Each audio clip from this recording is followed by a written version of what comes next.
now. And Carlos, get up and run on here. Phone's off, yeah.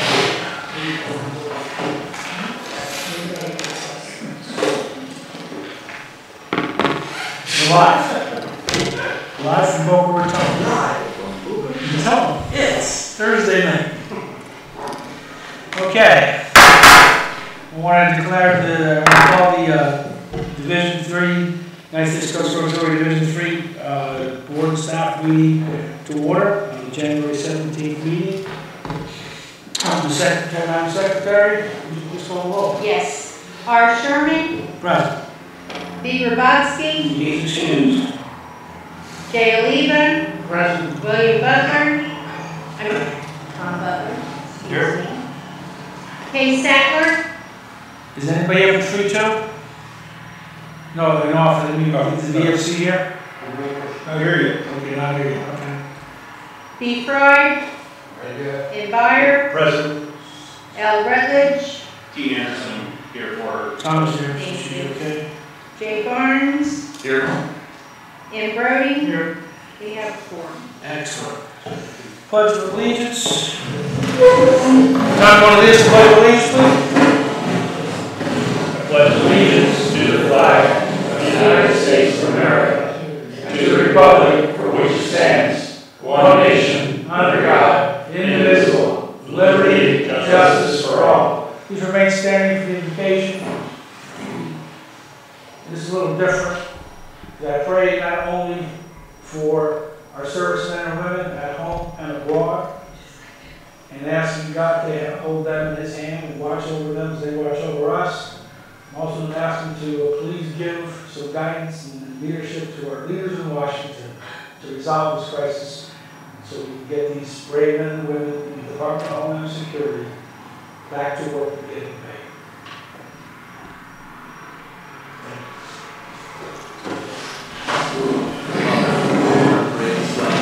I'm sorry? Brett is watching. Brett's watching the video? Okay, I'll have to wait for it. Present by video. Present by video. Okay. Welcome introduction of guests. I know that we have with us our District Captain East, Mr. Tom Butler. I just talked to Lieutenant Wallen. He will be coming. He's on his way, so we'll wait for we'll just work around the district, the station report when we get to it. Are there any other guests here tonight that I didn't recognize or I don't know are here? No? Please, Skipper, take a seat. How are you, sir? Traffic speaks. Is that it? Good to see you. Came right on time. It was in the perfect time. Okay, for the Secretary's report, approval of the minutes. Madam Secretary. Minutes were published and we need approval for the October and December minutes that were mailed out. Did everyone get the email? Minutes is published. I'd like to make a motion to approve the minutes and file them for audit. Okay, I need a second from board member, seconded by Mark Brody. Okay, seconded by Mark Brody. Any discussion on the motion? Hearing none, we'll call for a vote. Right out. Back to the future. McFly. Okay, any discussion on the motion? Hearing none, call for a vote. All those in favor, signify by saying aye. Board members only? Aye. No? Okay, the motion passes. Here we go. Thank you very much. Okay, and we'll have the finance report. Okay, please bear with me, I kind of have a lot tonight. First I'm going to give you the financial report for the full year, 2018. We began the year with $3,845.22 in our bank account. We had total cash receipts of $20,118.57. And we had total cash disbursements of $19,087.19, leaving us with a bank balance as of 12/31 of $4,876 $1,256.16. Hold on. That means we ended the year with $1,000 more in the bank than we started. Thank you all for that. That's financial sustainability and responsibility. I want to thank everybody on the past board, as well those at home listening, and everybody in the division for helping bring us on a path of financial sustainability. Okay, so, and, okay.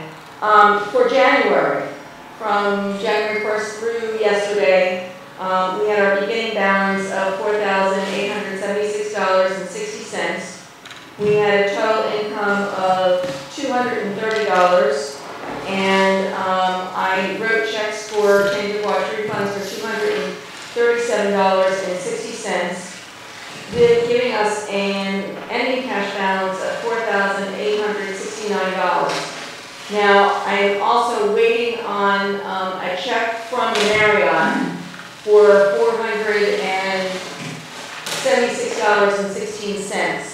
So that will cover the amount of the refunds that were given, plus some. Next, explain the membership, what happened there? Please do. Yeah. Okay. At the actual change of watches at the hotel, we made a huge error. And we wound up with, their count was wrong. They worked off the wrong count, much to Cindy and I's chagrin, because we had this all set, people were all set. We had the right number never got to the kitchen staff. So what happened was they had a back pedal, and I think it was one whole table, the meal was wrong. When the meals that came out were raw, that kind of stuff. Talked to them the next day. So we paid the hotel $39.60 each, okay, per person. That was the cost. That was the net cost per person for the hotel. We had 3 members. One with 1 dinner, one with 2 dinners, one with 3 dinners. So basically we are refunding, we are getting a check for the entire table and then some. So we're going to refund the cost to the people who dinners were ruined. The sad thing is that the division paid for the other dinners, and that was the guests of honor, basically. That was Captain Vaughn and one of the people that we invite as our guests. So the people who did pay and had their meal ruined, or a meal ruined that they paid for, will be getting the check back. I think those checks are already cut, and when I talked to the hotel accountant on Monday, he told me the check should be getting checked by the end of the week. It's Friday, Saturday, it doesn't come by Saturday. I'm going to ask you, Mr. Brody, Mr. Lee, because I visit, and Jerry too. So that's what happened. Yeah. Okay, so to go on to the next thing, and I just made some adjustments because I just got some more bills for the change of watch.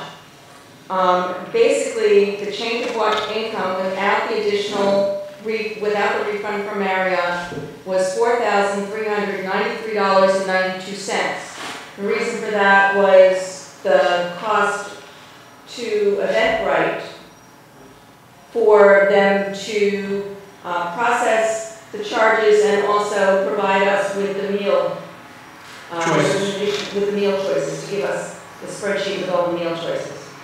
Our total change of watch expenses were $4,461.09, which would have left us with a net loss of $67.16. Now, we usually do the change of watch so it comes within $100 plus or minus. We try not to make money on it or lose money, we try to wash it, so that would have been okay. The refund that we're due from the Marriott, as I said before, was $476.16. The refunds that were issued to AUX members were $237.60. So our final income, plus to our bottom line from the change of watch, is $171.39. Which was the 50-50. Thank you, Mark, for that idea. Well, not all, a little bit more than Yeah, little. It's 130. right, but if we didn't have the refunds, we wouldn't have made money, so. that's where that goes. Absolutely.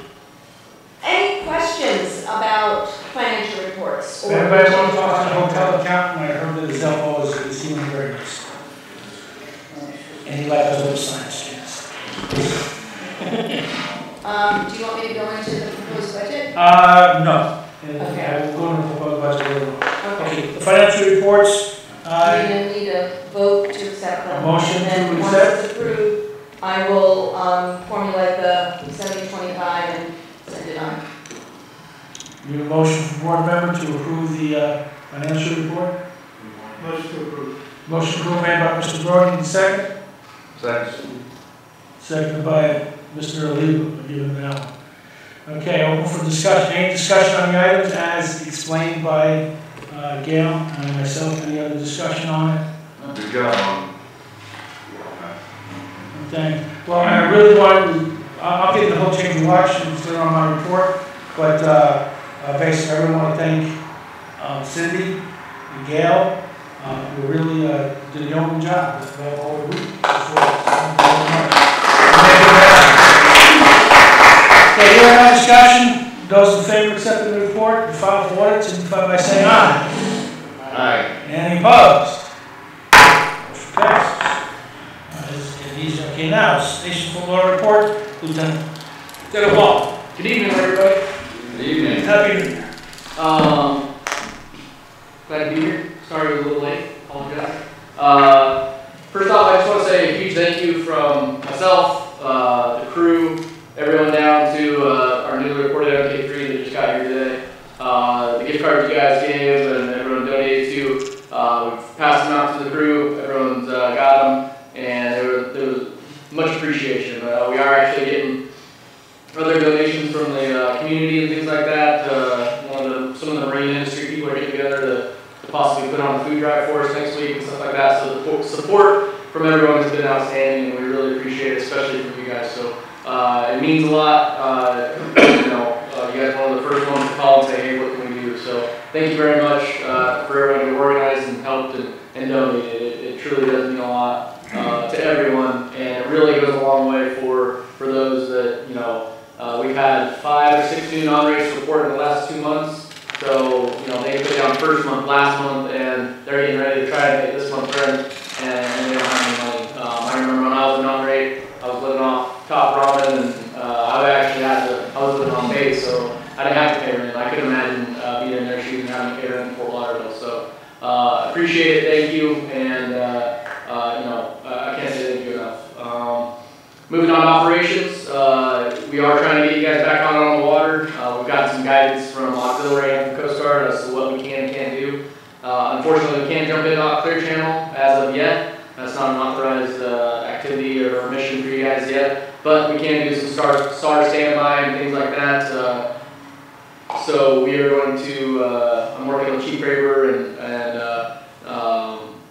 everyone, Mr. Brody, Mr. Tagliano, Mr. Sherman, to try and figure out when we can start getting boats back out on the water and at least get out there. So like I said, STAR standby and possibly some training and things like that. So in case you didn't know, our station has gone to a modified schedule. We're running a 1 in 4 schedule now instead of our normal port and starboard. So we try to have minimal people there at the station right now, trying to maximize their time at home.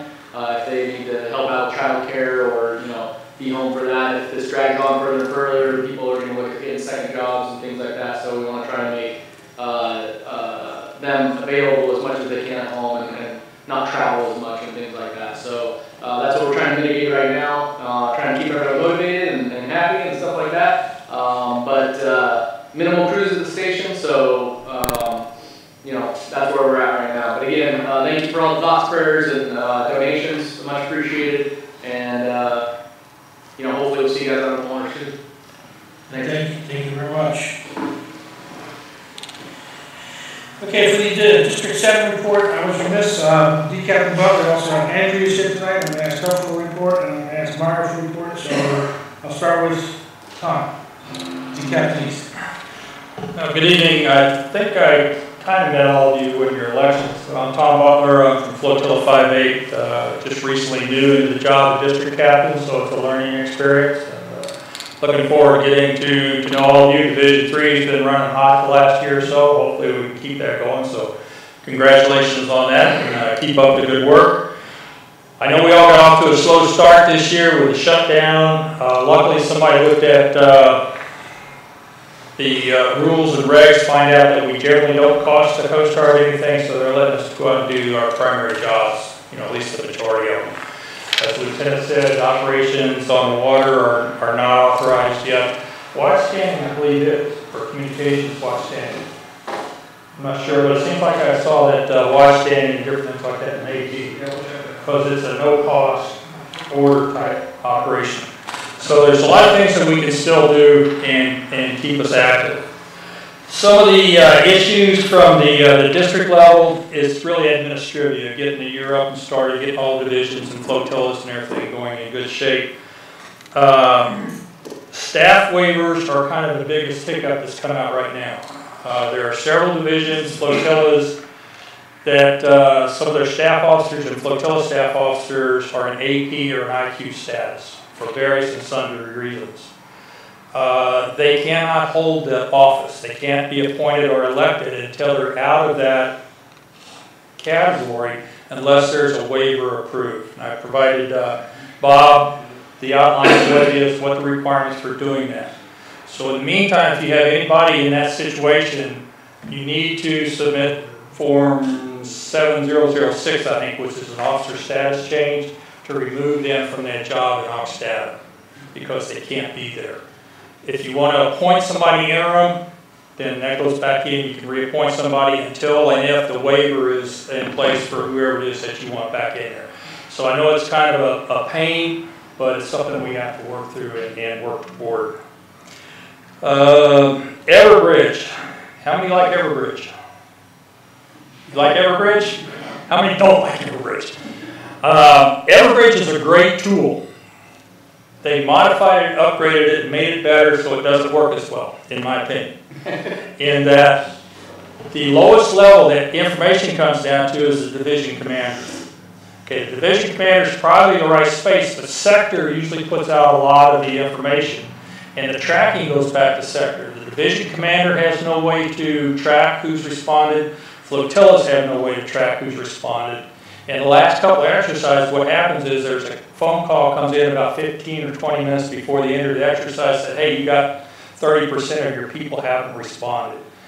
Not really a satisfactory way to do business.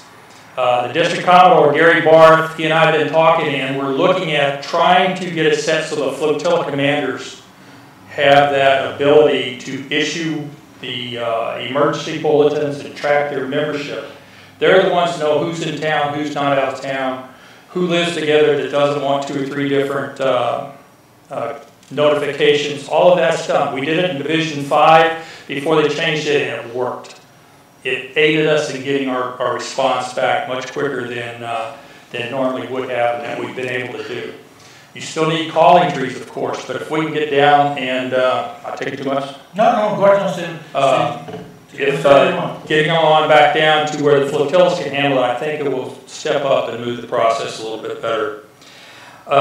There are going to be some new articles coming out from the Commodore. He's calling District Commodore Guidance, which he's using to explain some of the different things that are going on, and hopefully it will get some of the confusion and stuff removed for different articles. I notified, we had a district commander, District 7 East commander meeting, told Bob about it. Those should be coming out probably within the next month also.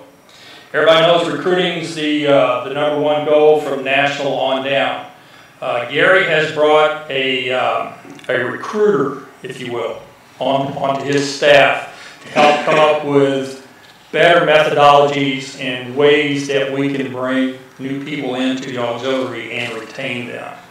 And was able to get a budget line in the district budget for recruiting to look at how can we best target our PSAs, brochures, things along those lines. Because right now PSAs happen at 2 o'clock in the morning, not necessarily the class or clientele of people that you really want to get into the auxiliary in a bar or whatever. So we're trying to target, and it'll be specific areas. Like Division 3 may be different than Division 6 or 13 or 16. So we just got to look at that. But at least we're starting to put some money to try and start working toward helping us recruit more effectively and retain people. Let's see, 7025 is time reporting. It's a big issue. If you notice on awards, anytime anybody comes in and talks about the divisions or the flotillas, the first thing they go through is how many hours you recorded or how many vessel exams. I'm asking you to please put an effort both at the division for the staff officers, but also for the flotilla commanders, to ensure that the people that are doing the work in your flotillas and division are putting in their time.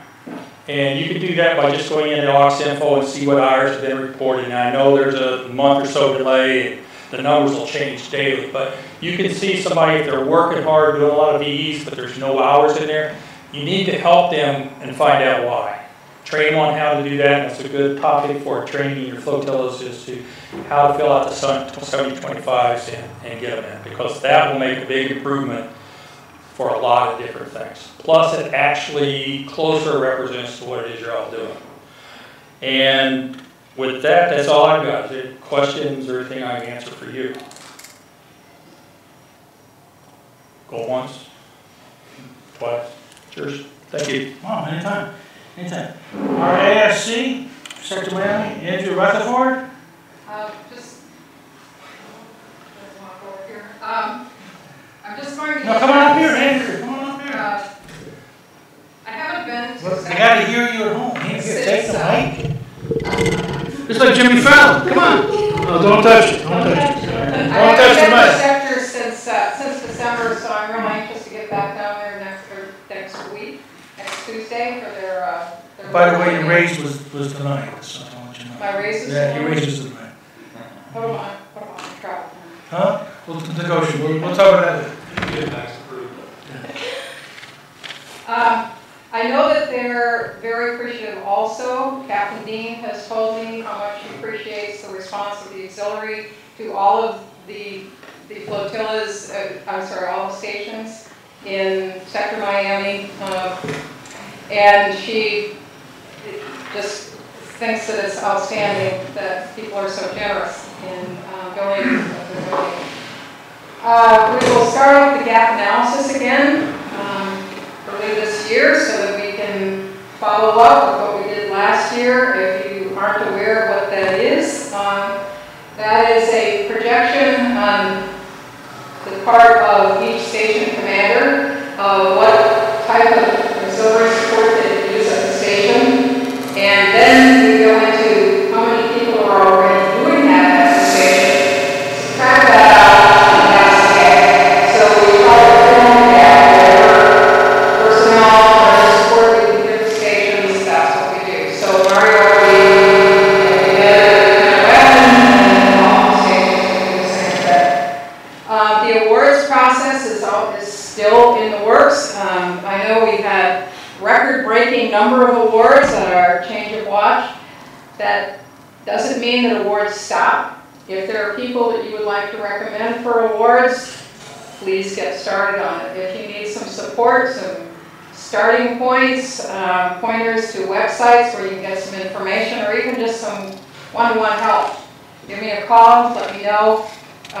Division 5 and Division 6 are already, they're in the works. They've got all kinds of awards running for early in 2019. Copycats. Yeah. Sorry, Division 3 will catch up. We're going to Catch up? They're copying us. Yeah. So that's all my report. Any questions? I want to thank Andrea publicly. I thank her privately for all the help that she did give to this division for the awards. We had a lot of discussions, phone calls, starting in March, going all the way through till the week before. Clandestine meetings, we had to pass documents back and forth and get the awards, but it was all worth it. And I really want to say you really did a stand-up job. Thank you so much.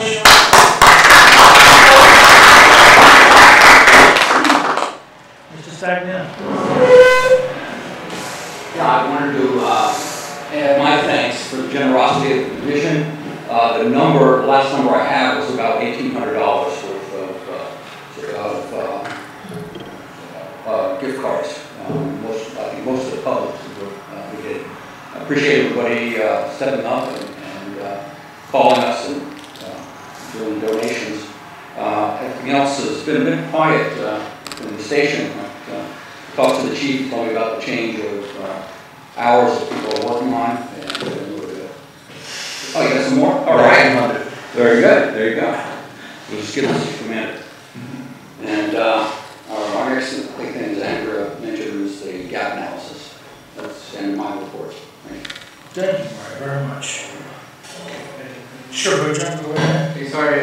Don't be sorry. I just got this today, actually, pending obviously the shutdown. If and when we start back up, there has been a request to support the Boy Scout Scoutmasters community event that we did last year. I know we had a big turnout from the auxiliary last year, along with the station where we went. That's where they have hundreds and hundreds of kids and scouts and Scoutmasters and all that. They come and they do set up in Markham Park, I believe. Markham Park. They do camping throughout the weekend and all that. So there was a request to do the same thing again. Have another boating safety booth. Do the PPE demo. Have materials out there. We'll try to get maybe the amp boat out there and stuff like that. Again, all pending the shutdown. And if we get back into normal activities. But just wanted to put that on the calendar. It's for say February 16th. Okay, Peter, this is a PA thing, so definitely want you and also Narducci with the C partners for his presentation. So call John, just so he'll do that with the actual event. Peter's going to be the PIC on our end, put that as the staff officer for public affairs. Everybody, all flotilla commanders, please notify your staff officers or public affairs officers. Go through Peter like that. Last year was great because we had about 30 people there, and it was all from all flotillas. So it was terrific. Yeah. All flotillas division there. John did his, yes, Andrea. Correct me if I'm wrong, but is that the same date as the division meeting at Station Fort Lauderdale? It sure is. Okay. Just getting that on her. Okay.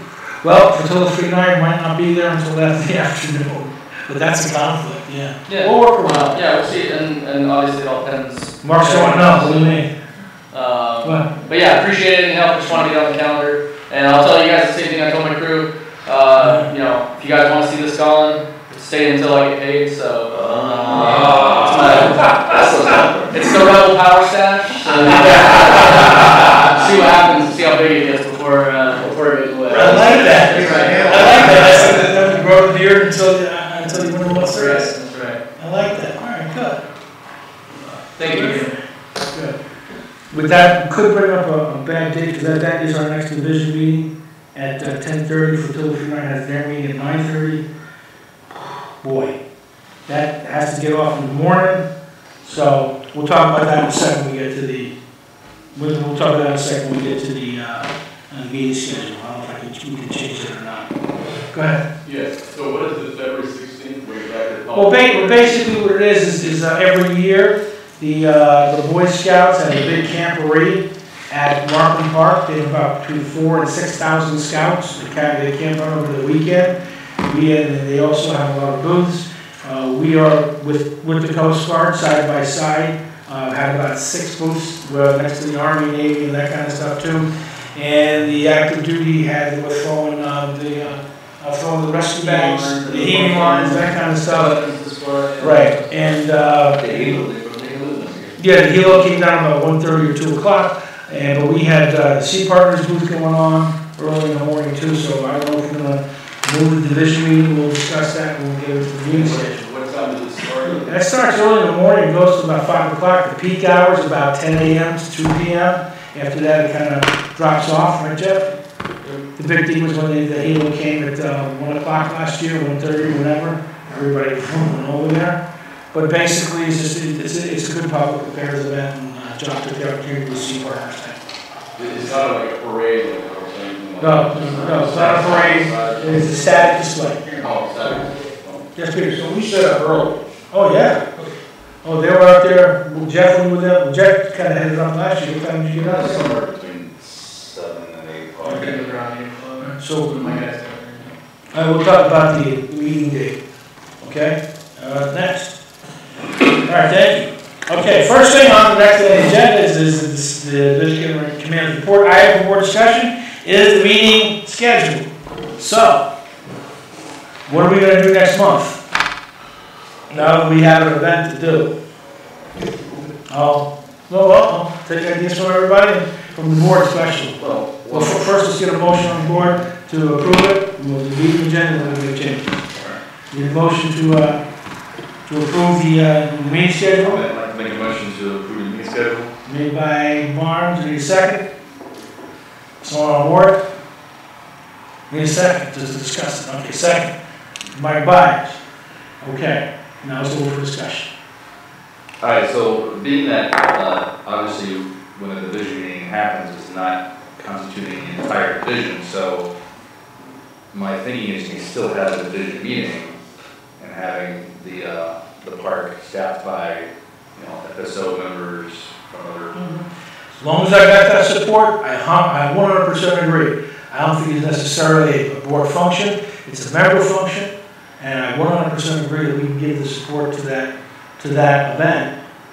Just that we have a board meeting, we should be done with the board meeting by, let's say, if we do it, they start at 10:30, we're done by noon. People who want to go can go over. Right?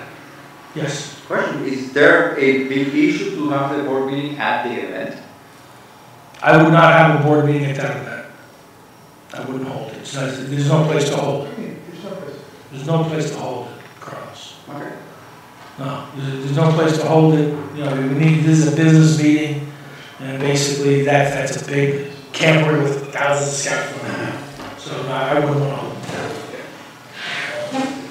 Okay. So what does the rest of the board feel about it? Keep the date as is for February? Does anyone want to change the date for February? Okay, we're going to keep it as is. Peter, so you know that, I don't expect you at the board meeting, but you're going to be out there. But I think Jeff needs to have some point, just because we have a board meeting doesn't mean the rest of the flotillas can't be out there, of course. And I would recommend that all the flotillas be out there as best you can. We had, because last year we had about, from 5 flotillas, we had about 3 or 4 people from each flotilla, it's all the same thing. So we had 6 flotillas, we need 2 or 3 people, 3 people each flotilla, it's still a force of 20. So I think that will be fine. Okay? All right, good. Sure, any other dates anybody has any issues with? That's the March meeting again, is not the 3rd Thursday, it's the 4th Thursday, remember that? April is the 3rd Thursday. May will be the 2nd Thursday. Okay, that's because I'll be out of the country. All right? Thursday is the 3rd Thursday in June, at Flotilla 32, which will be determined when. No meetings July and August like last year. Thursday, September 19th. I know that's the first day DivThree. I don't know if, like this year, I was not required to be there the first day. I had to be there the 2nd day. So I don't think it will be a conflict as well for DivThree. Because DivThree starts that day, and I'll just drive it the next day like I did last time. I stayed 2 nights, Friday, Saturday. So I don't see any issues for that. Now the biggest thing is the October meeting. There will be no October meeting. Again, I'll be out of the country on the 3rd Saturday of the month. The 4th Saturday of the month, as we've learned, the station is not available for meetings. So the 1st Saturday in November is before any flotilla has any meetings, because Friday is the 1st. I know we have flotilla meetings on the 1st Wednesday, the 1st Thursday of the month, which will fall after this meeting. So we can be in compliance with all the rules and regulations regarding elections. We'll have the election on November 2nd at 9 o'clock at the station. Okay, that's will be the quarterly, it'll be the division meeting. Any questions on the meeting schedule? I know it's not the 3rd Thursday as normal, but we've had extenuating circumstances starting from now till then. Is everybody good with this? Board members? Tell me yes, no, maybe. Good? Okay, very good. Now, the change of watch we'll get into on a separate item, but right now we're looking at Sunday, December 8th. There is no conflict with any holidays at all. Okay, so I'll look for, we have a motion on the floor, we've had discussion. I'll open it out to the general membership. Any discussion from the general membership on the meeting schedule? Okay, hearing none, we'll take a vote. All those in favor of adopting our 2019 division meeting schedule signify so by saying aye. Aye. Any opposed? Motion passes unanimously. Thank you very much. Okay, everybody has a copy of the meeting, yes? What? No, no question. Oh, okay. Everybody had a copy of our 2019 mission, vision, and value statement? Basically, any comments on that?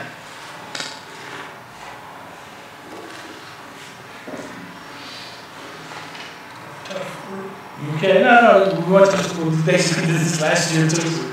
Okay, any comments at all on it, any additions? This basically was taken from last year's goals and objectives, and the things that were added were basically from conversations that we've had with members. Especially one team, one mission. We are responsive, innovative, respectful, and effective. And basically everything we do falls into those 4 categories. I know I've had discussions with every flotilla commander on establishing flotilla goals and objectives. Those will be due at the February meeting, basically so you can have your discussions at your January meeting and then submit them basically by the February meeting of goals and objectives. Those are a little different, they're more kind of hard, how many vessels and that kind of stuff. Now, being that we got a slow start from the year, be realistic with your goals.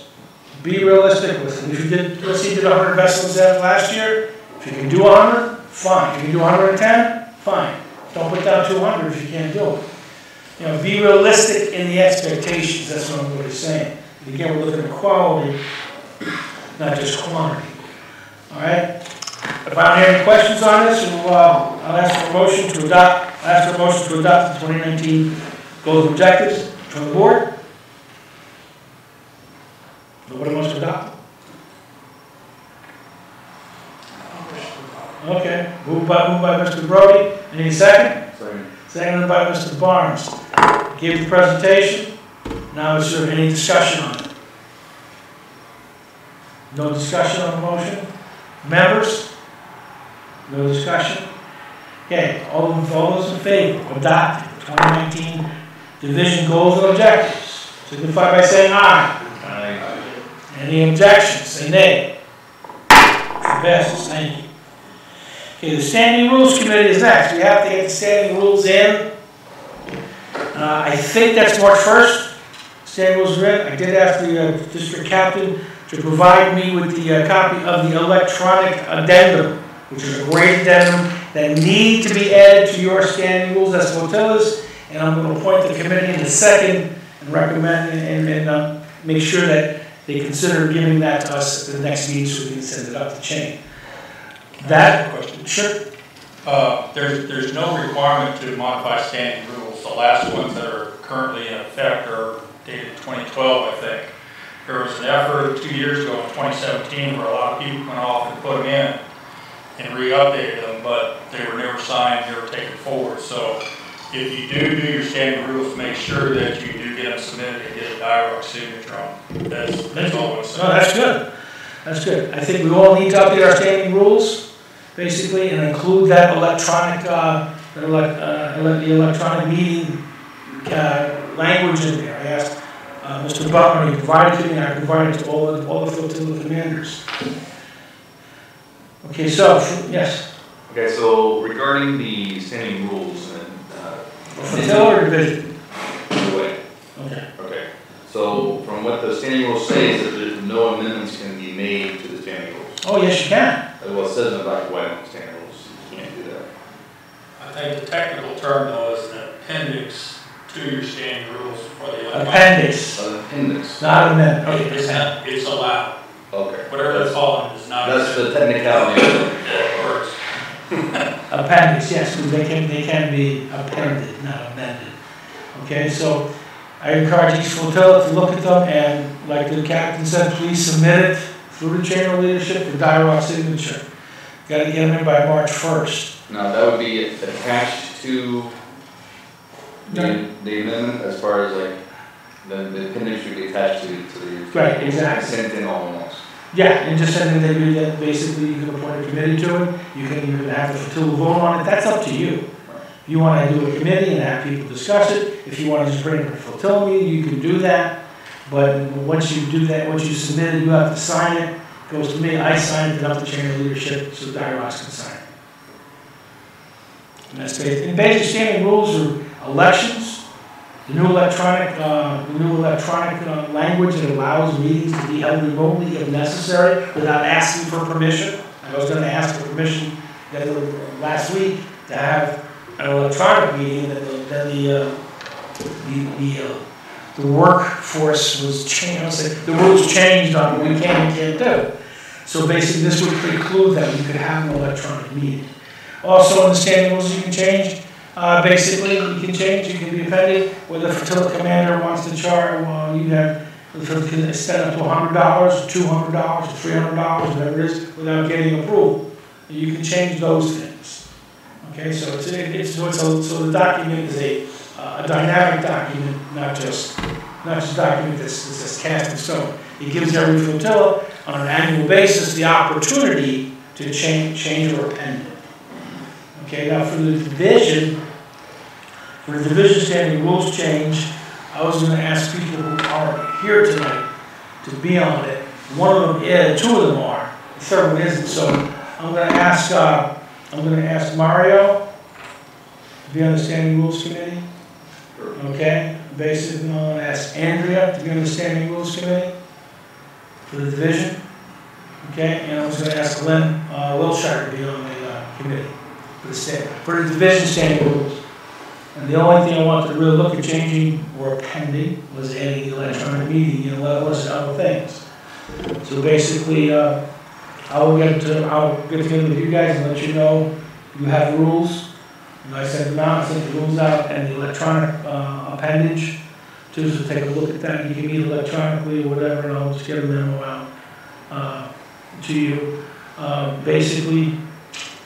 Since Glenn's not here, I'm not going to ask him to chair it. Anybody between you two want to chair it?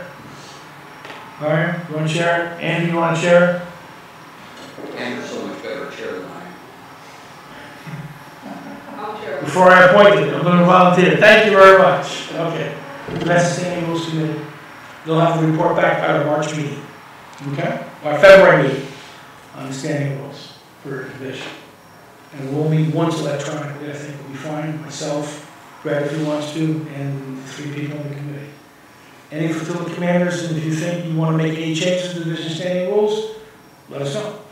Call me, call Mario, call Glenn, or call Andrew. Okay? Thank you very much. Division fellowships. We had very successful fellowships last year. Basically, the first fellowship that we had was in February. It was Auxiliary Appreciation Day. We understand the situation this year, so we're gonna, if it happens, it'll be great. But thank you again for that. So we're looking at basically 2 fellowships. One will be the Change of Watch. The other one sometime in the spring. Last year, we all did the Jungle Queen cruise. Everyone had a great time on that. We sold out tickets. It was terrific.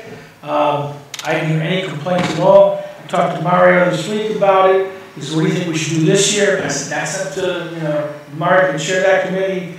One suggestion was given to me was go to the Maikai. In Fort Lauderdale, the Maikai, the Polynesian show. That could be something nice too. Apparently there's a Brazilian show in Pompano Beach. Anybody know about that? Yeah, there's a couple of Brazilian shows. It's the same type of thing, but it's like a dinner show. So there's a Lady Atlantic cruises, dinner cruises. I think there's that one is up here in Delray. Yeah. And there's another one down in Fort Lauderdale apparently. Any other ideas? Chris? Well, I just want to let you know that the Maikai will not give you any discount at all. I tried that. Okay. None whatsoever. What kind of price range are they operating? About $50 a person and more. Well, that's what it was last year. That's what it was last year for dinner with the show. I'm just letting you know. Well, that's what it is. Okay, thank you. And strong. We'll just have Jeff and Mark and Joe paying the visit. Right, Joe? Hey. Okay, who wants to help Mario? Because him and Carlos did the majority of the work last year on it. Need people to help, and I think your HR people or your BSCs are terrific candidates to help Mario. When is the event going to be? We don't know. It's going to come back in February with a plan of action for us. Same thing we did last year. Bruce had the idea last year of doing the Jungle Queen. That was a great idea. And it worked out great. I'll help Mario.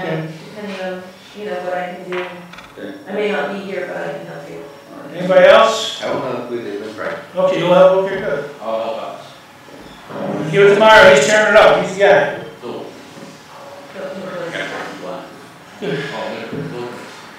Thank you. Okay, that goes right into our update and 2019 plans and change watch. Everybody now has the update on the existing, on what happened at the change of watch, and how we actually made lemonade from lemons. That's the next thing, we really did. I feel terrible for the people that did not get served. And the day after the event, I was on the phone with Ms. Heineke and the accountants and everybody else, and I would not take any negotiation. I said, we want our money back. We want our money back. Well, how about next year? I said, I'm not going to talk about it until we get our money back. We're getting our money back. They're making it right. So I'm very happy with that. That said, listening from the comments, these aren't my ideas, these are ideas from what I heard from all 100 people that attended last year, that the consensus I heard was, the dinner's nice, but two things. One, it's too late. We don't like to drive at night. Okay. Two, earlier in the day and make it a buffet. So what I was thinking, and of course it's up to the board here, I need direction from the board members. This is what I would like to do. I would like to be able to go back to the Marriott, the same place we had it last year, for a buffet luncheon, a buffet brunch, lunch where we get the good deals, negotiate a contract and come back to you next month or March with the price for your consideration. Open for discussion. No motion on the floor, we just talk about it. What does everyone think? Mark? Bob, when you do that, they need to commit to service. The service station is choice. Absolutely, 100%. You're 100% right. So they need to commit to the amount of Service. employees that they're going to give us to service. Where the tables, doesn't matter. Great comment. Yeah, nobody got comfortable. Absolutely. A bigger room. There you go, bigger room. Yeah, that room was not big enough for us, for 100 people. You guys don't know this, but at 2 o'clock in the afternoon, I rearranged the room. The whole room was rearranged. I walked in and I went, ah! Cindy walked in this room. So we rearranged the entire room where it worked for us. Now, any other comments on the board as far as location? Going to a brunch, going to a buffet? That's where I need direction on. The only thing I would suggest is look at the places that do buffets, where you can go, they're already set up, where they have really good buffets for the money. Maybe that not go back there. Okay. They do put on a good buffet. I've been there for over 7 hours. They do put on a good lunch for it. Okay, go ahead. Any other comments? Okay, any comments from, yes, from the general membership, yes. There's a place in Boca Raton, we used to do meeting conferences over there with the insurance industry. It's called USGCaux, if you ever been, it's really nice. They have a nice, they can hold over 140 people in the room. It's huge. One of the couple companies there that are members of the New York Stock Exchange, like big companies, like big names. But anyway, they have a room there for over 140 people. Can you do the favor, just give me that contact information? The Italian, everybody like Italian. Yes, that's, and also it's the location, we want to stay, you know. Parking is good, there's no valet. That's the same thing we do with this place. This place location was good, it was north of Commercial Boulevard. A lot of our members live north, it was a plantation for 3 years. But if you guys say, hey, let's move back to plantation, let's move to the east, let's move west, I'm good. I'm not married to the Marriott. They do a good job over there. What is it? Maggiano's. We have brunch, so that limits the brunch. They do a good job for that. For what, for brunch? For any of, they can handle it. No, it's huge, the big ceilings and stage. Can they give us their own room? Yeah, they have. There is a room, For 100 people, for 100 plus people? I don't remember, but I know there's a room. We're rebuilding it. We're rebuilding it. Okay. Now how about the flotillas down south? How do you feel about that, 3.2 and 3.9? Because a lot of people live in Weston and everything else, that they're driving way up to Boca for it. We got some people in 3.2. Once a year. Whatever, okay, no one sees. All right. You want me to check it out? No, what I'm gonna do is this, basically, I was also gonna just say, look, I'll call the Marriott and I'll call Maggiano's. Okay, and check it out and go back with both, that's all. I have no problem with I'll that. look for you for breakfast. I'm sorry? I'll look for you for breakfast. Okay. What's the maximum amount dollars per person? Well, that depends. It depends on the menu. Last year we charged $50 a person. Our costs were right real close to that because the hotel, I mean, the meal was $39, was $40 a person roughly, and then we had Eventbrite to pay for doing the, collecting the money and the meal choices and everything else. So I already talked to Gail about doing different things. So what we charge is based upon what it's charged to us. You know, I'm not going to get into the minutia on that, but basically we'll come up with that. And that's put the cart before the horse. Basically, is let's just find out where we want to have it, negotiate a price with it, and then see if it's acceptable, and we see what we can charge. Last year we had $50 a person, and basically our cost. You have it in your agenda. December 8th. Yes. The right reason mother says that he hates buffets. He hates buffets. And you figure 100 people?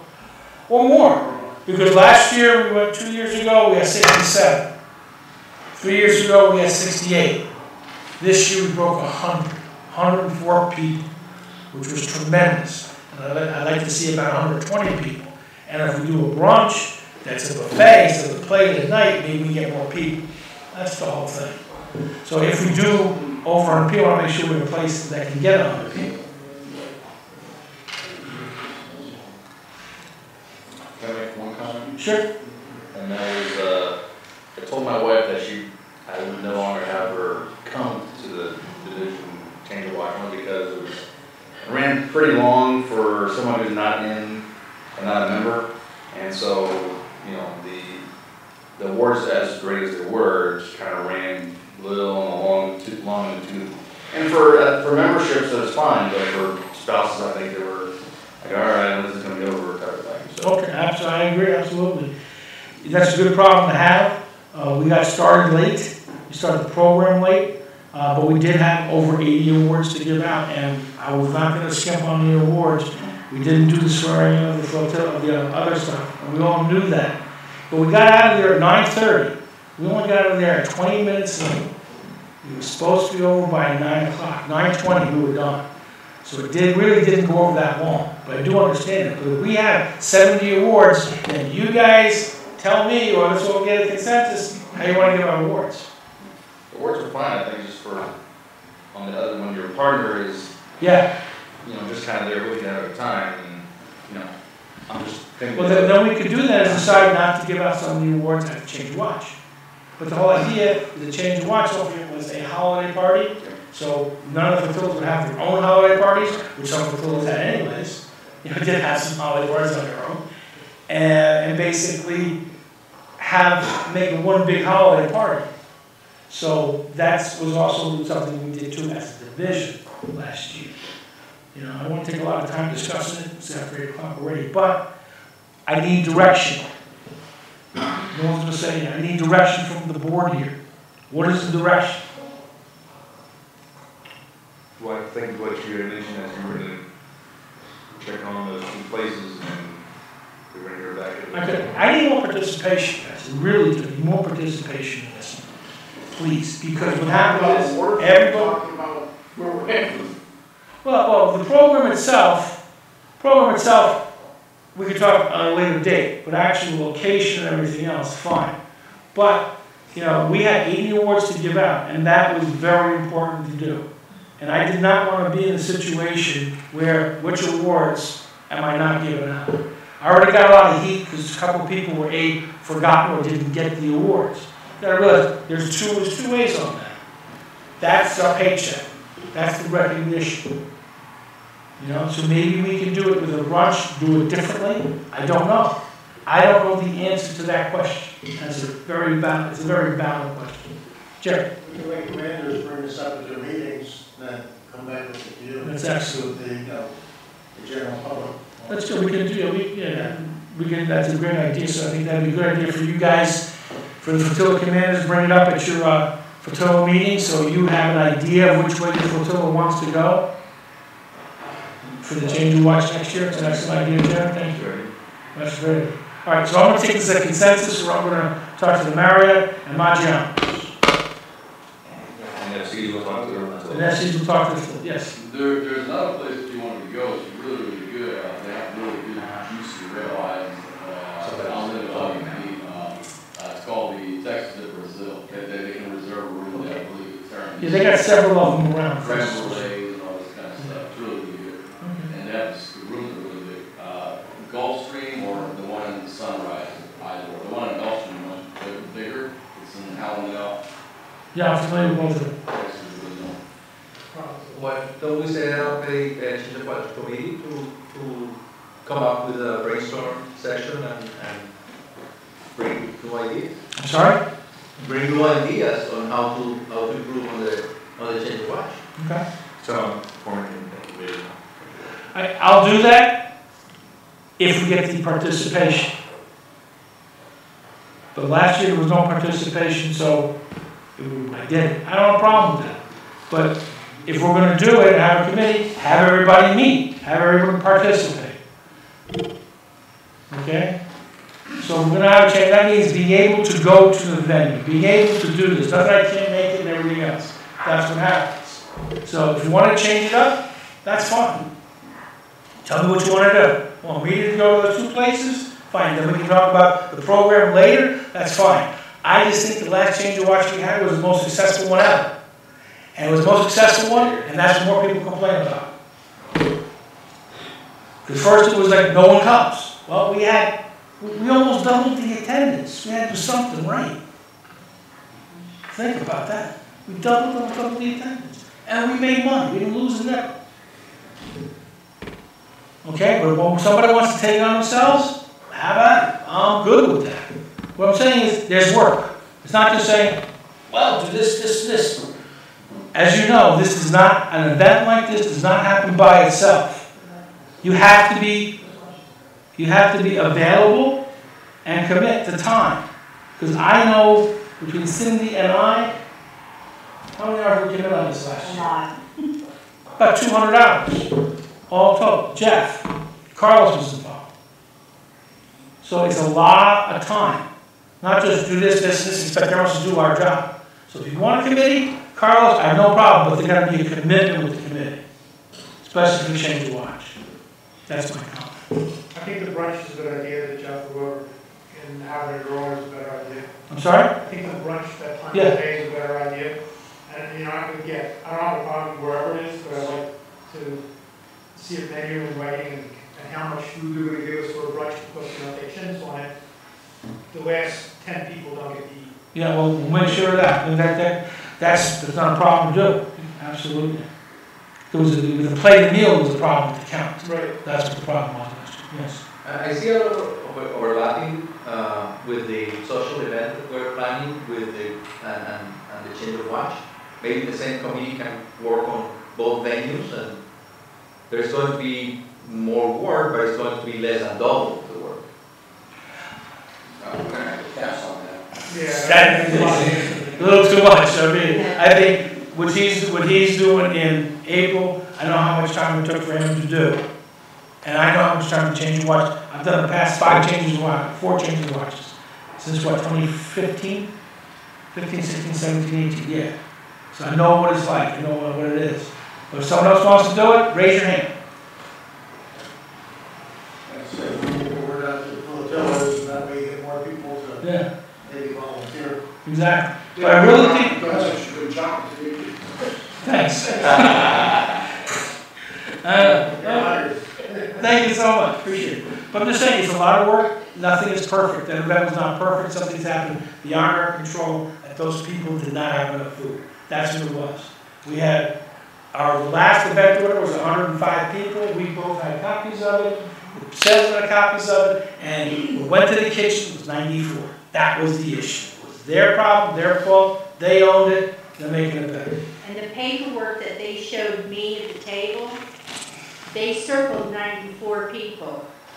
The printout on that paper that they had was 103 yes. Yeah, that was the problem right there. I think we beat that horse. So, listen, I think it was a heck of an event. It was great. But you're going to find always a lot of little bit awards. of freedom that people will find. And you will never have everyone satisfied. Yeah, that's 100% true. But the bigger issue with the program, I'm more than open to depends on how many awards we have, and we want to give them out before, or we figure out some different way to do it. You know, you don't have to bring everybody up for the MTC, you can have them stand up, and that's it, read their names and put the awards on a table, and let them get it afterwards. You can, I mean, there are different ways to do that, and that's what I was noticing too. Yeah, so, well, that's right after the event, I said, do a brunch, 'cause we need to do a brunch next year. You know, we've got to get that and play dinner. And the second thing, you know, there's different ways to give out awards. So we can talk about that too, but I don't want anyone to feel slighted. And I do understand the spouse issue, or the partner, or the significant other, because they're just sitting there going, when's this going to be over? I have to call babies. So you can always tell by looking at people on their phones. I saw my phones light up, I said, oh, this is a little too long. Sure. Okay, it's the same problem as Nashville. They went on for days giving awards, and the way they changed it, which I'm not sure is necessarily the proper way to do it, but instead of reading the award, they just did a synopsis of it, had people shake their hand. You know, they sort of cranked it right on through.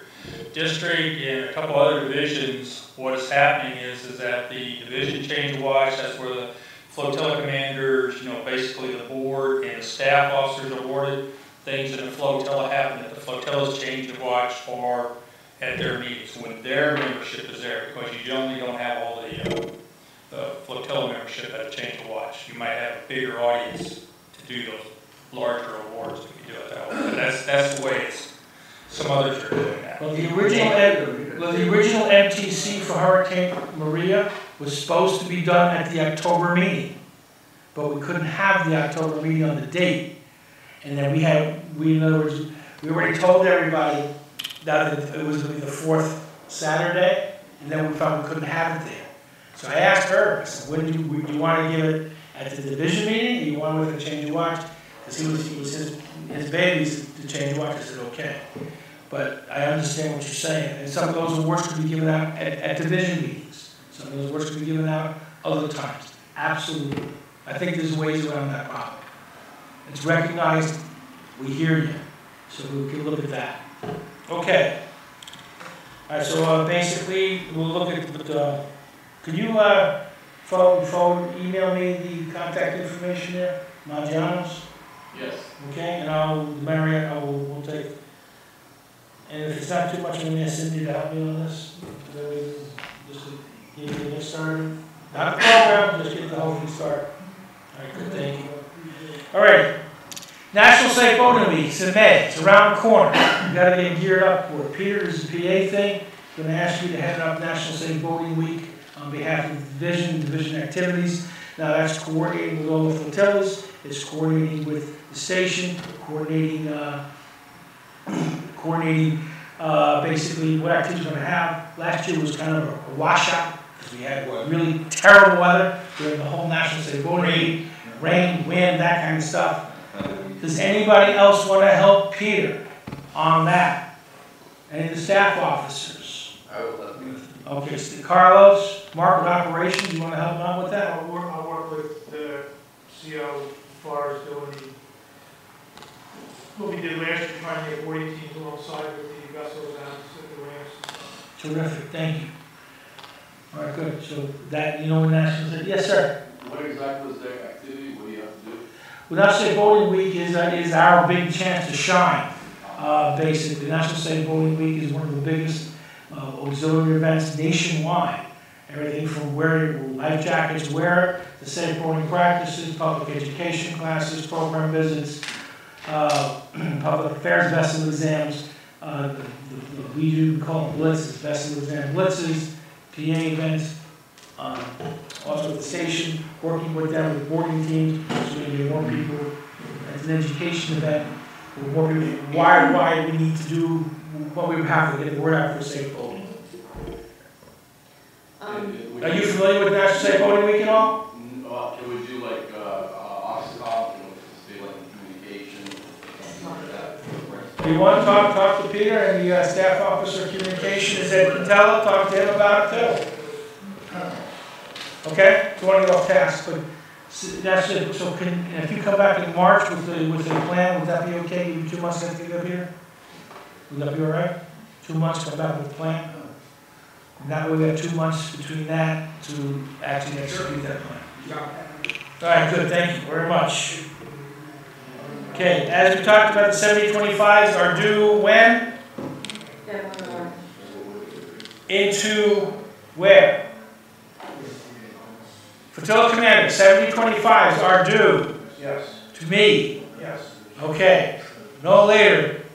That's January 20th, I have to get them out by February 1. Yes. Okay, 7025s. Yes. Everybody know that? Yes. I'm in the process of the committee doing that right now. It just all depends on the timing, but they said they would have it to me no later than the 31st, probably earlier than that. But because of the, Do what you can. our meeting wasn't, so. Okay, thank you. All right, 7007s, Captain Butler talked about that. I talked to each flotilla commander about the 7007 at your officer list. It's really important that we have that correct, because that's what goes into Office Director. Okay. Pompano and Dania Nautical Flea Market updates. Okay, Pompano is this weekend. That snuck up on us. So, Flotilla 3-4, Flotilla 3-7. Peter, any reports on that? Anyone here from Flotilla 3-7? Tom? Bruce, you have any reports on that? Actually, we're working No? on getting our staffing for that. We have about 3 or 4 people there. At this point, staff, person will be there after I do my DEs. Okay. What do we want, Peter? I talked to David tomorrow to set the booth up. And I think for the weekend, we have 2 slots that haven't been filled yet. Terrific. So you have people there? Yeah, we're missing 2 slots. 2 time slots, Saturday or Sunday?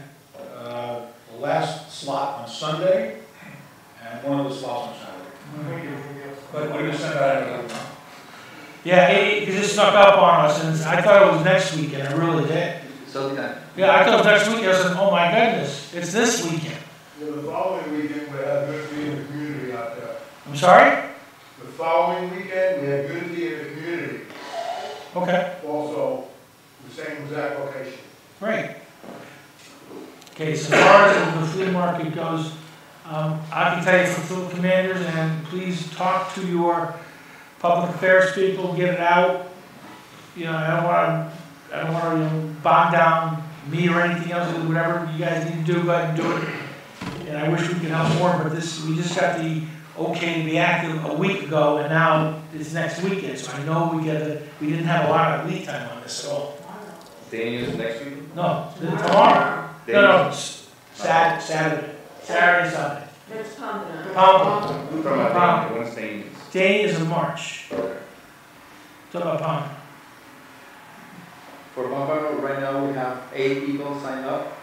And we have the Saturday from 1400 to 1700 and a Sunday from 1200 to 1500 still to cover. I will send another email tonight, and I will send another email tomorrow morning. Thank you everyone for making this happen so quick with such short notice. Thank you very much, Cindy, for volunteering to help set up. Cindy and Peter are helping before to set up tomorrow. Okay, terrific, good. Okay, now let's go to March. We got a little more lead time on that. For March, the Dania Flea Market. Now, if Mark, is Irv heading that up? Irv's heading over with Jeff and Irv discussion, Peter, I believe they're all working, but Irv's spearheading. Okay, Peter, Irv spearheading that one? I'm sorry. Irv spearheading that one? The one Yes. Okay. Yes. I communicated with him, and yeah, he's going to be the point of contact, and We'll do what we can. I'll Good Jeff? date. Thank you. The date is, I'm involved in it? Well, I think you did it last year. No, those, things got, which is. Well, whoever did it for now.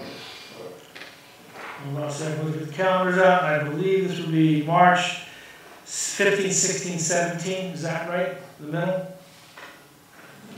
Do you have those dates, Mark? Dania, March 14th. 15, 16, yeah. Friday, Saturday, Sunday. 17th. It's a Friday, Saturday, Sunday, Monday. And that'll be at Gulfstream. No, No, it's at the Mardi Gras Casino. It's way down. It's an it's on Federal Highway, it's the old Biscayne, it's the old dog track. It's on, No, well, it's standing at the bottom of it. it's not Aventura, it's Highway. Oh, it's the dog track. It's the old dog track. Yeah, it's down Federal Highway, all the way down the It's range. Pembroke Road. Right. Pembroke Road and Federal. All the way. That's where it is. Pembroke Road and Federal. It's the old dog track. Now it's the Mardi Gras Casino. Orders through 17. Oh. Pembroke Road. Okay, that's where the Dania, so the Dania Beach Snorkel Flea Market has moved out of Dania. And it's very confusing, but it's on Pembroke and Federal. That's where it is. Okay, but you're talking about, what you call it,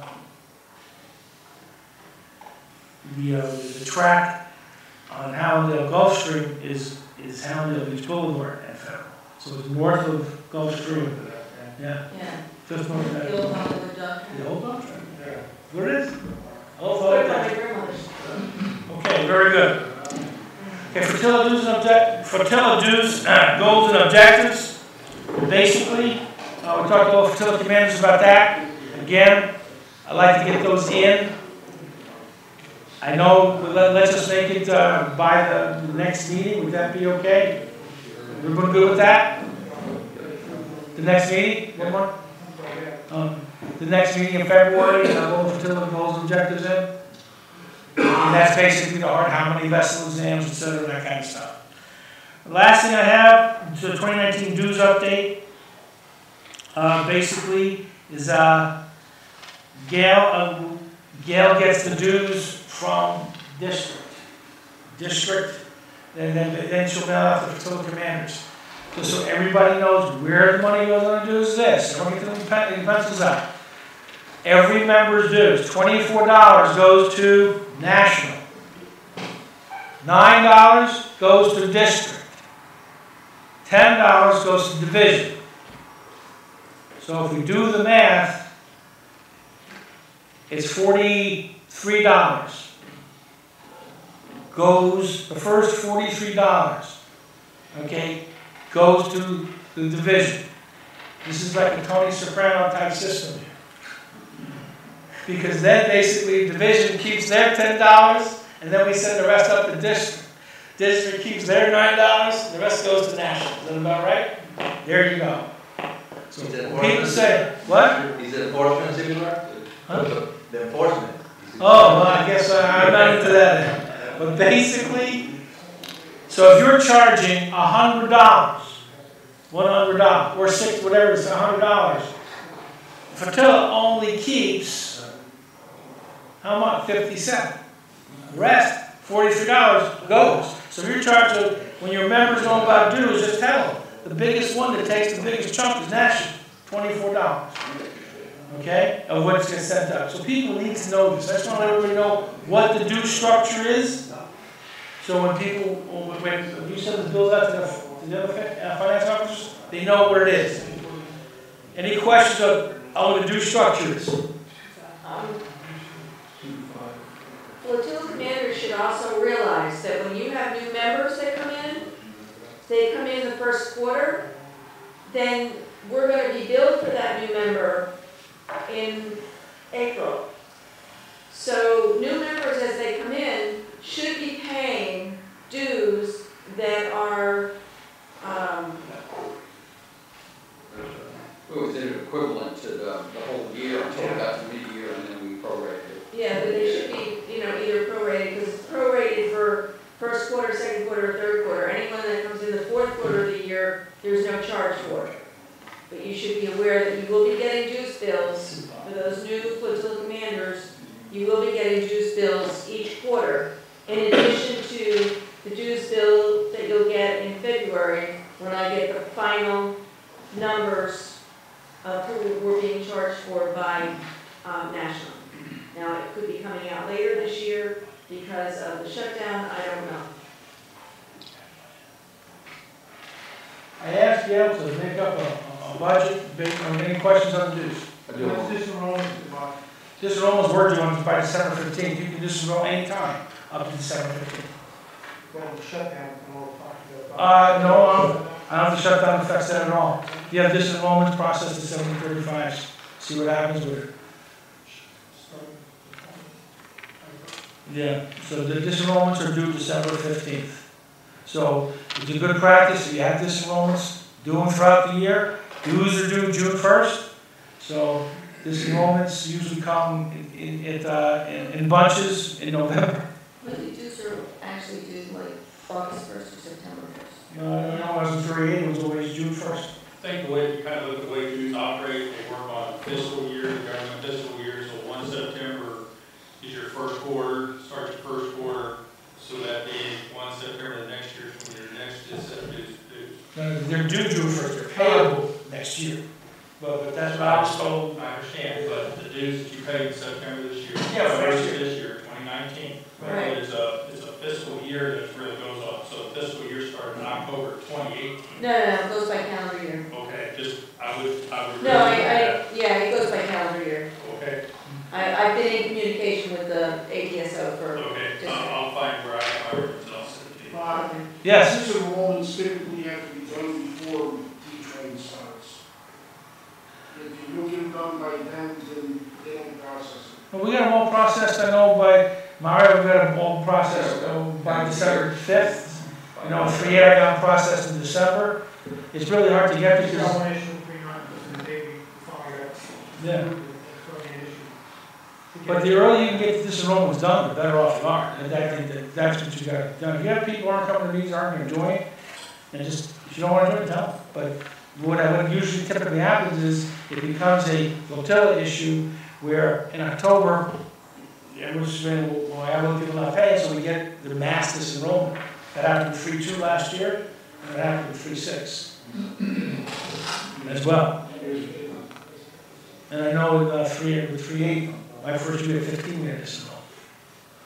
Okay, now for proposed budget, I'm going to get this to everybody. We can vote on it next meeting. It was, I emailed it out to everybody today. Okay, I emailed it. Basically, our projected dues income is $3,000, $3,060. Our meeting expenses are $500. I asked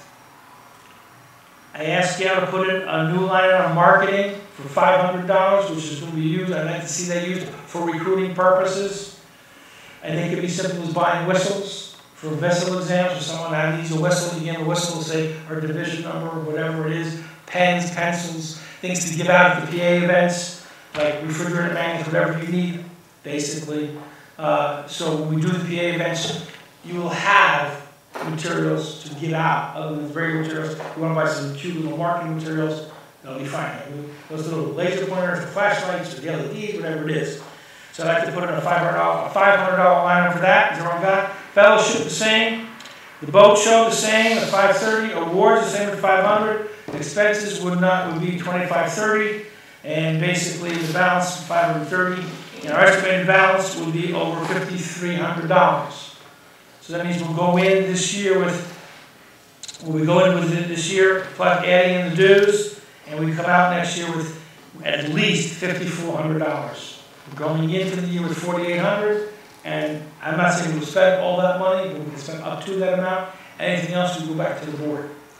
So for board members, I'd like a motion to approve the 2019 proposed budget as submitted by Gail today, in today's communication.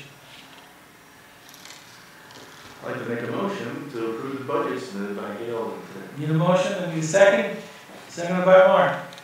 Give the presentation, we have the motion. Any discussion on the item from board members? On the budget? Hearing none?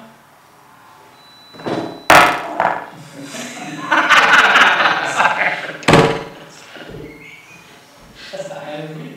See, Carl's going, oh, dude. Okay. Next time you won't get it. I won't do that, I'll just do this. Alright, all in favor of approving the proposed budget as submitted by the finance officer, signify by saying aye. Aye. Any nays? If any will oppose, please signify by saying no. Okay, I'm not accepting that vote. I want a voice vote. Please call each one individually, because I didn't hear everybody. So I don't want anyone saying I didn't vote for that. So let me start with voice vote, start with myself, go right down the list. Voice count, R. Sherman. Aye. J. Oliva. Aye. W. Butler. Tom. I'll abstain, I mean, I'm not part of it, so I'll abstain. K. Sattler. Aye. G. Fry. Aye. Free, sorry. M. Byer. Aye. L. Rutledge. Passes. Mr. Anderson? Tom. Aye. J. Barnes. Aye. And Brody. Aye. Okay. So it's unanimous. Thank you very much. Something's part of the budget, that's why I'm going to ask for a voice vote. So thank you very much for that. The last thing I have is out on the agenda that just happened today, Alzheimer's. I talked to Mike Krzyzewski, who is the branch chief of education. Basically, Mike lives in Port Canaveral. Cape Canaveral, whatever it is up there. So anyways, and he said that even if the funding hiatus is not lifted in time for them to secure travel arrangements for instructors, he will come down on his own for that week, for both weekends to hold the class. The only caveat he had is, could somebody put him up as a house guest? As you know, the class will be right here. If there's anybody who lives close by who would not mind to have Mike as a house guest for 2 nights, and I'll vouch for the guy. He's a gentleman, he's a very nice man, he's a college professor, he's retired Coast Guard for 22 years. He'd be a pleasure to have for anybody if you are attending the class, or if you're not, and you would like to open up your home to Michael for those 2 nights, let me know privately, and let me know as soon as you can. The also good news is that Dyrox, and I have to give it to Vicky Aponte, approved every single STTR that I submitted on your all behalf for the class. So that means the class is happening. It's there. It's going to happen. We have at least 12 people, which is great. There are no cost orders. In order to defray expenses, what we got to think about is asking the students maybe to chip in $10 a piece to help pay for the expenses, so it's not on all Flotilla 36 for refreshments, etc. For coffee breaks. So that would be, I think that would be appreciated by the Flotilla. So I just want to give you an update on August. That's something I wanted to do from last year. We're bringing it here, right here in Boca. And even if the funding aid is not lifted, it will happen. It will happen. So my hats off to Mike for volunteering to come down at his own expense. And hopefully somebody can, if they will open up their home for 2 nights, February 8th through 10th, and also February 23rd through 24th, or 22nd through 24th. Please keep that in mind. I will keep everybody posted. Okay. There's no VCR report, so staff officer reports, just the people that are here. I know it's a slow start. If you have no report, that's okay. Ed Quintella, Communications. Quickly, just because I know we're running late. We had, during the year, we had 4 training/exercise sessions. Members of DivThree participated. One of those sessions, we held the class for 2 days. 50 students came in. 7 actually qualified for their TCO qualifications. Deployments, we were deployed once on scheduled downtime, and that was done back in September. We also prepared for the Hurricane Florence for deployment, but that didn't come through. Equipment. Flotilla 37 authorized the purchase of toolkits for the use of that flotilla. And I went out and I bought the equipment. The equipment still hasn't been inspected, but it's going to be used for communications. Okay. Thank you very much. Computer services, Carlos. Well, I've been touching with the Flotilla 39 for how to handle email communications. I talked to Mark, and also somebody who's going to be mentioned about the website. Updated the. Do I know that person? A little bit. Oh, sure. Okay. Like that. Yeah, got it. Updated the email forwarders for the whole Division 3. That's close. I don't know. It's probably in the 70-something forwarders for the email. So our backlist will work. Uploaded to the to YouTube, DivThree YouTube channel. The video that Fred sent and published. Did a little bit of modifications on the homepage, and also help public affairs with the email and the doodle for grabbing the volunteers for the Nordic Open Market. Thank you. I know we just got the okay to get back to work in a week, but you guys are terrific. Killing it. You're knocking out the park. Mario. Just an update for the flotilla commanders. Everybody, I think by now has heard that there was a snafu at Dirox for about 4 months last year in terms of getting our stuff or not getting our stuff. We have, I know at 36 we have a couple of people that should have been getting their ID cards, and we have not seen them. And we had already requested their ID cards at least twice. So we're assuming that they got lost in that whole snafu. If you have people in that situation, you need to put in a help desk request, requesting an ID card, just put the status in as lost, and send all the information that you normally send for an ID card, the picture, and the different components of the ID card. Go on to the help desk, you say you're going to put in an ID card, it'll give you a list of all the pieces that you need to put in there. So I encourage you to do that, because who knows what will happen if you don't. You may never come back again, so it needs going with in the help desk. Thank you very much, Ryan. Material, Mr. Feldman. I hope that with the USGCaux to more ABS training with 3-6. The USGCaux attend at least 4 of the nautical flea markets. I'm talking to them about, and they seem pretty agreeable to it, to take along some of our brochures to hand out at the market. Thank you. Thank you very much, Ray. That's good. Mr. Oliva, member training, before Joe gets that on the table, I asked Joe to do member training. He jumped on it. He got some great manuals put together. I already gave him the decap to put up the chain. Maybe we can use that as the best practices. So Joe's been on top of member training. Go ahead, Joe. Thank you very much, Joe. As Bob said, all of you should have gotten a copy of the first draft of the member training guides in Division 3. Remember, you should have some sort of training at every flotilla meeting. Your flotilla staff officer for MT should be recording information and getting it up to us. There may be requests for numbers on a regular basis, and I have nothing to give anybody. So we need feedback from everybody when I send these emails out.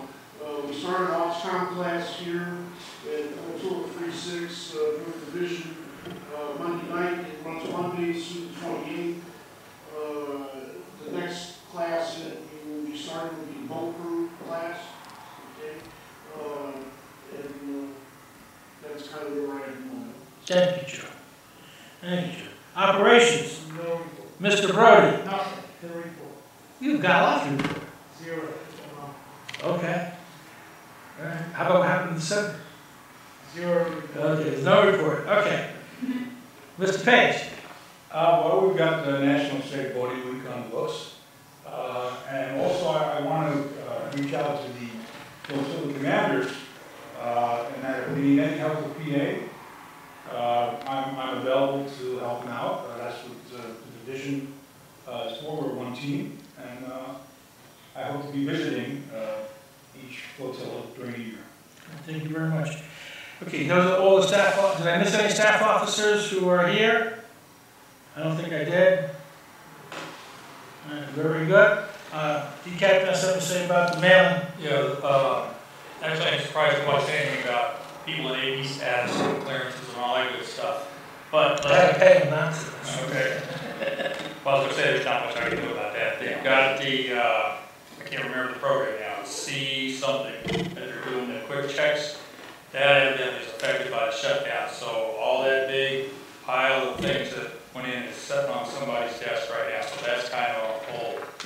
The other thing that came out from Dyrox today is that they can't send out any mail because of the shutdown, because that's an expenditure or a cost to the government, so they can't do that. We'll put it into the help desk anyway. Yeah. And I think there's another issue is that the postage rates changed too, so they can't figure out what that is until they open up.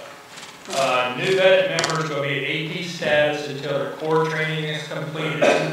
Now they either go to IQ or BQ. That's pretty much standard.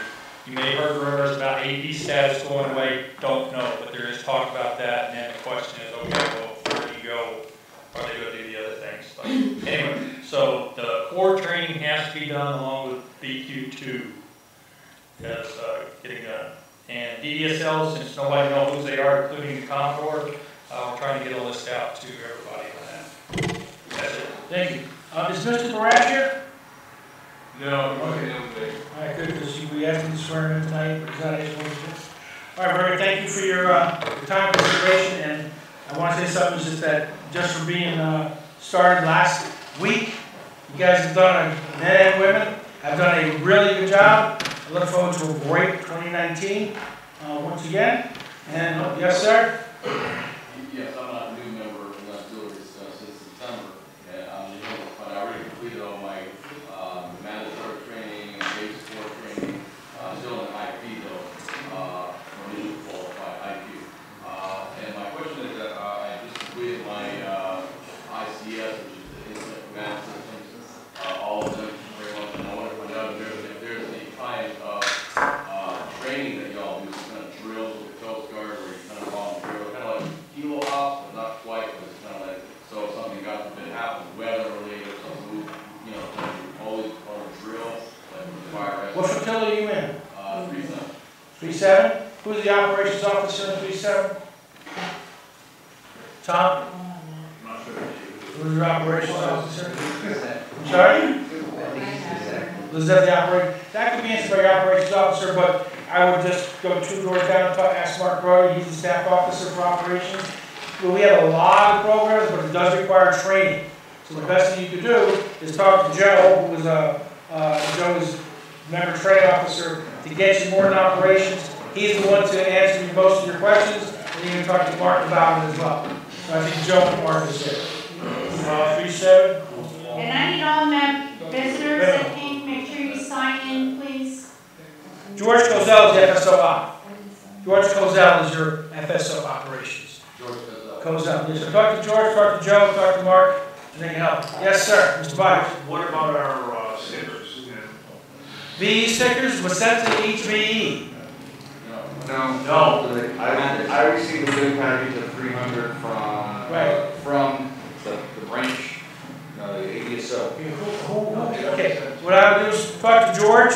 He's the staff officer of VE. I understand it, but nothing we haven't received. I received it as a former. Hold on, guys.